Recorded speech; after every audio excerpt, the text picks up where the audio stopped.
Sahabat Bapak Ibu, New Chapter Message hari ini Kamis 8 Juni 2023 berjudul Aku Yang Bersalah. Ayat Alkitab hari ini terdapat dalam Matius 17 ayat yang ke-20, demikian firman Tuhan. Ia berkata kepada mereka, karena kamu kurang percaya, sebab aku berkata kepadamu, sesungguhnya sekiranya kamu mempunyai iman sebesar biji sesawi saja, kamu dapat berkata kepada gunung ini pindah dari tempat ini ke sana, maka gunung ini akan pindah dan tak akan ada yang mustahil bagimu.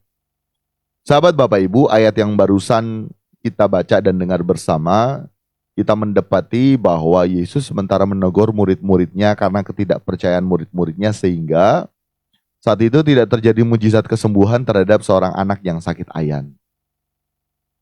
Tetapi hal ini berbeda pula saat Kristus berbicara kepada ayah si anak dan kepada orang banyak.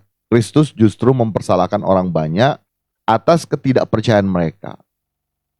Sebenarnya sahabat Bapak Ibu tidaklah berbeda karena sebenarnya kedua belah pihak baik ayah si anak dan orang banyak serta murid-murid Yesus sama-sama tidak percaya. Nah, hal ini menarik sahabat Bapak Ibu karena ada makna yang tersembunyi yang kita bisa tarik di dalamnya menjadi berkat kekal bagi kita di balik peristiwa tersebut. Sahabat Bapak Ibu, biasanya kita lebih merasa berat mendengarkan kesalahan-kesalahan kita sendiri daripada kesalahan-kesalahan orang lain. Betul enggak? Kita lebih berat mempersalahkan diri kita sendiri atas suatu hal daripada mempersalahkan orang lain. Kita susah kalau misalnya menyadari bahwa oh aku yang salah. Lebih mudah, oh dia nih yang salah. Gitu. Teringat enggak kisah Adam dan Hawa, kejatuhan mereka.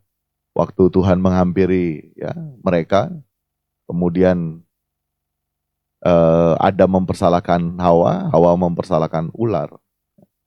Nah ini akibat dosa sahabat Bapak Ibu, saling mempersalahkan. Gitu. Hal ini juga terjadi saat apabila ya pemberitaan firman ya, tampak tidak begitu berhasil.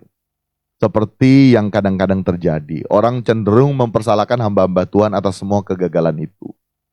Dan selanjutnya hamba-hamba Tuhan juga turut mempersalahkan orang banyak karena pemberitaan firman tidak memberkati. Karena orang banyak yang tidak membuka hati. Gitu. Jadi saling mempersalahkan. Wah hamba Tuhan sana khotbahnya tidak betul. Hamba Tuhan juga mempersalahkan, oh bagaimana kamu akan diberkati, kamu sendiri juga saling mempersalahkan. Gitu. Saling mempersalahkan. Ya.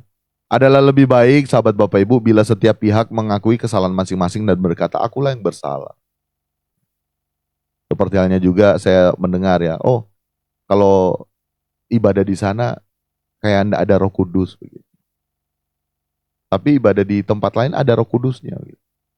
Nah, ini berbicara Roh Kudus juga saling diukur gitu. Pekerjaan Roh Kudus seperti apa. Gitu. Kalau misalnya mau jujur, tahu enggak sih cara kerja Roh Kudus?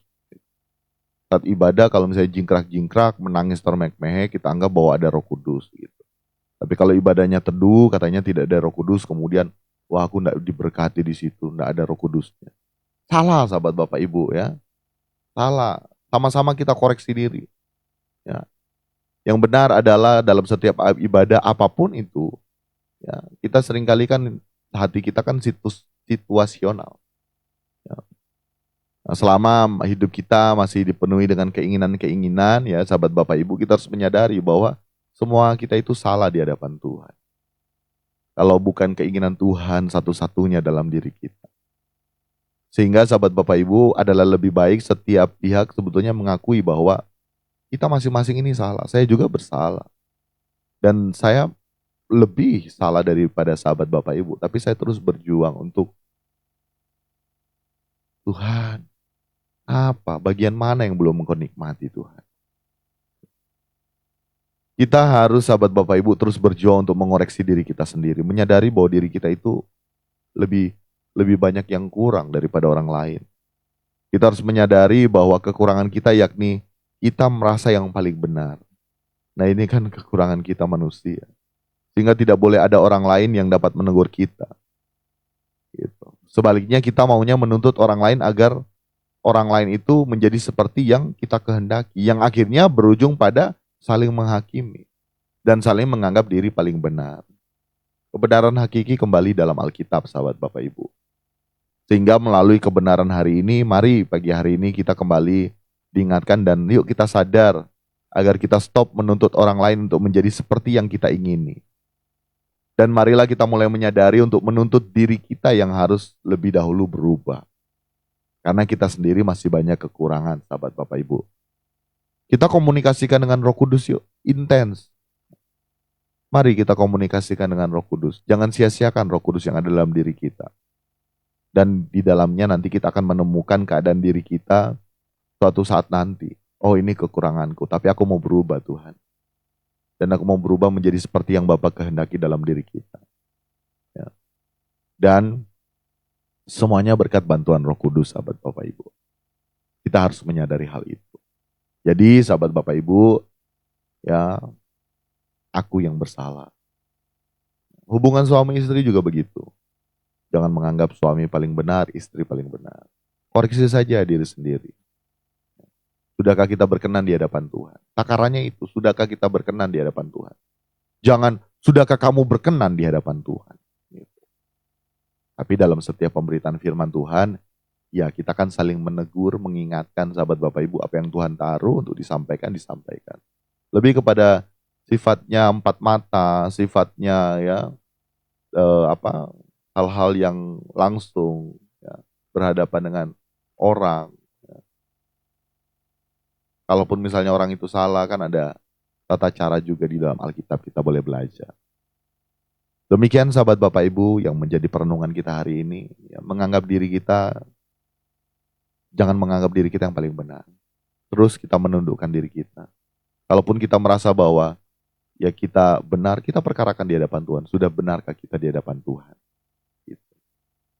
Jangan juga status-status di medsos. Tidak baik sahabat Bapak Ibu. Hamba-hamba Tuhan juga status juga statusnya lagi mengungkapkan keinginan hati, keunukan tidak suka sama orang. Jangan.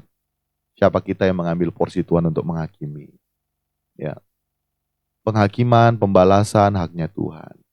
Jangan kita nuntut penghakiman orang lain, pembalasan terhadap orang lain kepada Tuhan. Ya.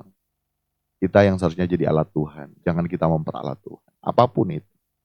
Demikian nih ucap teman saya pagi hari ini. Kekasih-kekasih Tuhan. Permata hatinya Tuhan. Arahkan hatimu. Angkat kedua tanganmu. Segala berkat daripada Bapa di sorga. Cinta kasih dari Tuhan kita Yesus Kristus. Dalam persekutuan indah bersama dengan Roh Kudus. Nantiasa menjadi bagian dalam kehidupan kita. Dalam kita mengiringkan Tuhan. Di dalam berkat nama Tuhan Yesus Kristus. Kami terima segala berkat-Mu. Haleluya. Amin. Amin.